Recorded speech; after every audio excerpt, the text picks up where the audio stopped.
তাদের কি মনে হয় ৭১-এর সেই হেরে যাওয়ার সেই দলিল এই কারণে ছুঁড়ে ফেলতে চান? এই যে বক্তব্যটা উনি দিয়েছেন, এটা সবচেয়ে একদম এক্সট্রিম লেভেলের একটা অ্যাটাক করেছেন জামাত ইসলামকে।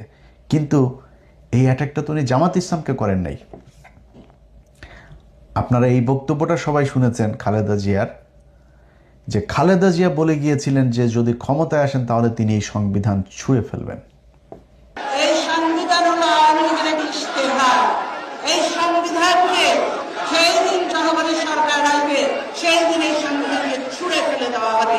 এই সংবিধান তাইলে এখন বলেন আপনি, আন্দালিব রহমান পার্থ এটা কি খালেদা জিয়াকে বলেছেন না জামাত ইসলামকে বলেছেন? কারণ আওয়ামী লীগ মনে করে খালেদা জিয়া, জিয়াউর রহমান এরা সবাই পাকিস্তানের লোক, পাকিস্তানের এজেন্ট ছিল, রাজাকার ছিল, পাকিস্তানের হয়ে বাংলাদেশের মানুষের বিরুদ্ধে যুদ্ধ করেছে। এটা শেখ হাসিনা বহুবার বলেছে। খালেদা জিয়া হলো পেয়ারে পাকিস্তান টাকিস্তান এগুলো বলে কথা বলেছে, এটা আপনারা শুনেছেন অনেকেই। आए मेरे जान प्यारे दमान आंखों की तारा आसमान की चांद मेरे जान পাকিস্তান। এ হলো খালেদা জিয়ার কথা। বিএনপির হৃদয় তো থাকে পাকিস্তান, তাদের মনেই আছে পাকিস্তান, দিল মে হায় প্যারে পাকিস্তান।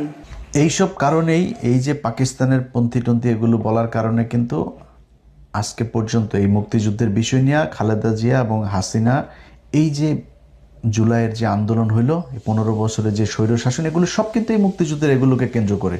এবং আন্দালিব রহমান পার্থ আবারও ফের সেই ৭১ নিয়ে এখানে খোঁচাটা দিলেন। তিনি যেটা করেছেন এটা আমি মনে করি জামাত ইসলামকে এর চাইতে বেশি বড় অ্যাটাক করে কথা বলার, আমি জানি না জামাত ইসলামের কেউ কোনো দিন সংসদের দ্বারা আন্দালিব রহমান পার্থকে বা সরাসরি দেখা হইলেও বলেছে কিনা, কিন্তু আন্দালিব রহমান পার্থকে এই অ্যাটাকটা করতে হয়েছে কারণ ওনাকে তারেক রহমানের সাথে বিএনপির সাথে এমন খাতের দিতে হবে অ্যাজ ইফ এটা মনে হয় যে